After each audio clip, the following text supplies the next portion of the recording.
News network sponsor, energized by presidential coverage after Trump victory.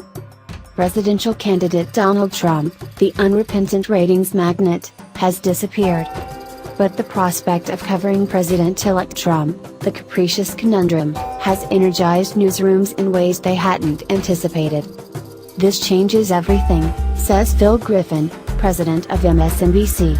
We left the studio at 4 a.m., and we knew there was a whole other world of storylines and changes that are going to happen. Major TV news operations were bracing for a ratings letdown as the historic and contentious election wound down. CNN had its highest online traffic ever on Election Day, and the election was a distinct revenue driver for its parent company, Time Warner, this year. But the company was warning as early as summer that its ratings will drop next year.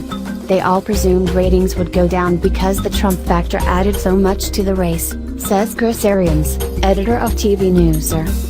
But then Tuesday happened.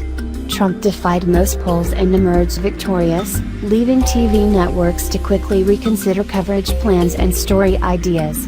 There are so many different threads that we'll pursue that we didn't imagine 3 days ago, Griffin says.